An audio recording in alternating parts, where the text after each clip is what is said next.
इससे पहले हम 30 क्वेश्चन कर चुके हैं और ये है UP TGT PGT LT grade आदि परीक्षाओं से संबंधित महत्वपूर्ण है और यूथ कंपटीशन बुक की सीरीज चली हुई है ये, जो साथ में मॉक टेस्ट भी है और पीवाईक्यू क्वेश्चनों पर आधारित है। तो स्टार्ट करते हैं। चैनल को सब्सक्राइब कर लीजिए ताकि आपको समय पर नोटिफिकेशन मिलती रहे। कामायनी है प्रिय प्रवास, साकेत या पल्लव। तो ये किसकी रचना है? कामायनी है जयशंकर प्रकाश की 1935 या 36 प्रकाशन वर्ष माना जाता है। प्रिय प्रवास है हरिऔध उपाध्याय की, इसका प्रकाशन वर्ष है 1914 में और ये कौन सी भाषा में लिखी गई थी? खड़ी बोली भाषा में लिखा गया ग्रंथ। साकेत है 1931-32 मैथिलीशरण गुप्त की रचना है। पल्लव है सुमित्रा नंदन पंत की और प्रकाशन वर्ष है 1928।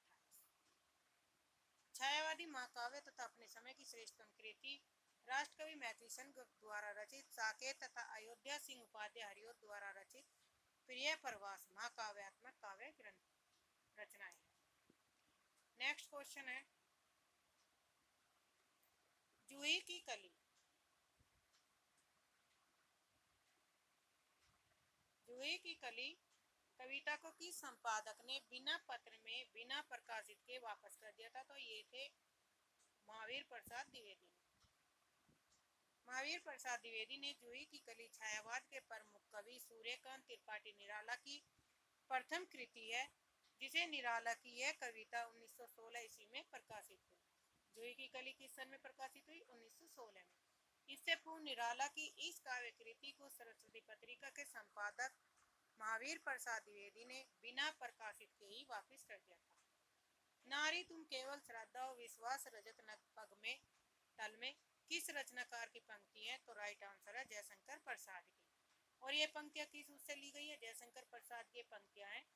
इनका जन्म है 1889 से 1937 और कौन सी रचना से ली गई है? कामायनी नामक रचना से पंक्तियां ली गई हैं। छायावादी कवि जयशंकर प्रसाद ने नारी को दया क्षमा करुणा आदि गुणों से युक्त मानते हुए लिखा है कि नारी तुम केवल श्रद्धा और विश्वास रजत नग पग तल में पीयूष स्रोत सी बहा करो जीवन के सुंदर समतल। सूर्यकांत त्रिपाठी निराला का जन्म है 1899। महादेवी वर्मा का है 1907। सुमित्रा नंदन पंत का है 1900 से 1977। 1900 से 1977। सुमित्रा नंदन पंत का जन्म कहाँ पर हुआ था? कौसानी में हुआ था। और कामायनी का जो जन्म जयशंकर प्रसाद का जो जन्म हुआ था ये बनारस में हुआ था, सुंगनी नामक परिवार में। बनारस में किस परिवार में हुआ था? सुंगनी नामक परिवार। सुमित्रा नंदन पंत का कौसानी में, अयोध्या सिंह उपाध्याय का आजमगढ़ में। महादेवी वर्मा का फर्रुखाबाद में जन्म हुआ और मृत्यु इनकी प्रयागराज में हुई थी। नेक्स्ट क्वेश्चन है निम्नलिखित में से कौन सा कथन असत्य है? पंत को प्रकृति का सुकुमार कहा जाता है, सत्य है।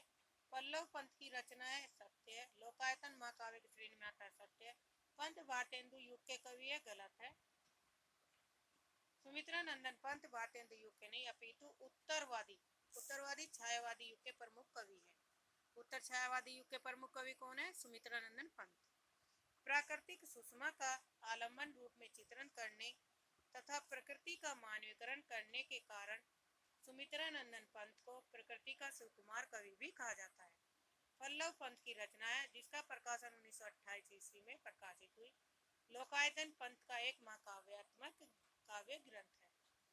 कामायनी को छायावाद का उपनिषद किसने कहा? तो राइट आंसर है शांति प्रिय द्विवेदी ने। आचार्य शांति प्रिय द्विवेदी ने कामायनी को छायावाद का उपनिषद कहा। कामायनी में कितने सर्ग हैं? तो 15 सर्ग हैं और 15 सर्ग इस प्रकार दिए गए। इसकी जो ट्रिक होगी, ट्रिक है चियास, कवल, कैला, कैडा, स्वप्न, संघर्ष निर्वेद, और दर्शन रहस्य का होगा दर्रा। दर्रा। तो ची से चिंता, आ से आशा, से श्रद्धा, कैसे काम, वैसे वासना, लैसे लज्जा। कैड़ा में कैड़ा का है कैसे कर्म, ई से ईर्षा और इड़ा से ईड़ा। फिर स्वप्न और संघर्ष निर्वेद, दा से दर्शन, दर्रा का दा से दर्शन, रा से रहस्य और आ से आनंद। तो इस तरीके से आप इनके 15 स्वर क्रम से याद कर सकते हैं। नेक्स्ट है छायावाद शब्द का सर्वप्रथम प्रयोग किस आलोचक ने किया था? तो राइट आंसर है मुकुटधर पांडे ने। प्रसिद्ध साहित्यकार मुकुटधर पांडे ने सर्वप्रथम छायावाद शब्द का प्रयोग किया। आचार्य शुक्ल ने मैथिली सेनगुप्त और मुकुटधर पांडे को छायावाद का प्रवर्तक माना है। गीतिका के रचनाकार कौन है? तो राइट आंसर है निराला। गीतिका के रचनाकार कौन है? निराला।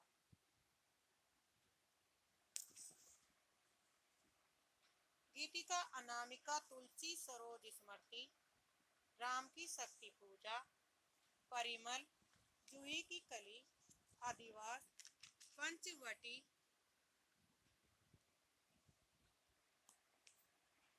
परिमल, जूही की कली, आदिवास, पंचवटी प्रसंग, विधवा, भिक्षुक, कुकुरमुता आदि सूर्यकांत त्रिपाठी निराला की कृतियां हैं। कामायनी, आंसू, झरना, लहर, उर्वशी, करुणालय, कानन कुसुम आदि जयशंकर प्रसाद की ग्रंथि है। प्रसाद की रचना है। ग्रंथि, वीणा पल्लव, गुंजन, ग्राम्य युगान, चिनम्रा, लोकायतन आदि सुमित्रानंदन पंत की रचना है। पूजा, फूल, शैल बाला, लक्ष्मा, परिश्रम, छायावाद, अन्य निबंध मुकुटधर पांडे की रचनाएं हैं।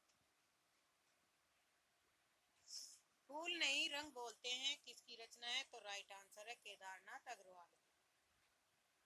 केदारनाथ अग्रवाल का जन्म 1911 ईस्वी में, नागार्जुन का भी 1911, त्रिलोचन का 1917, नरेश मेहता का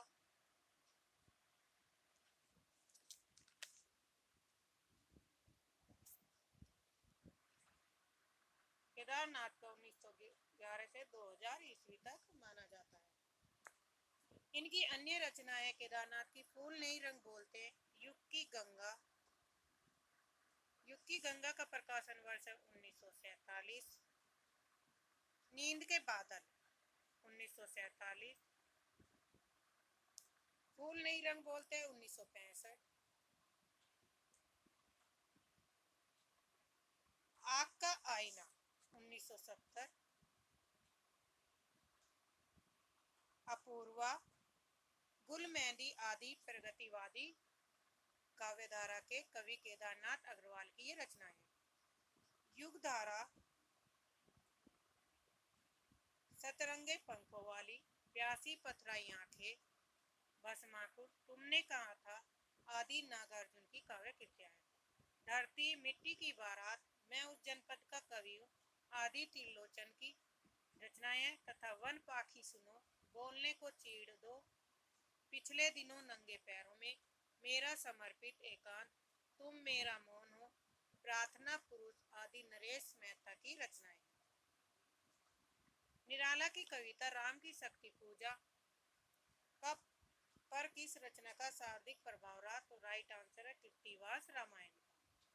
महाकवि सूर्यकांत त्रिपाठी निराला का जन्म कब हुआ था? तो 1899 ईस्वी में,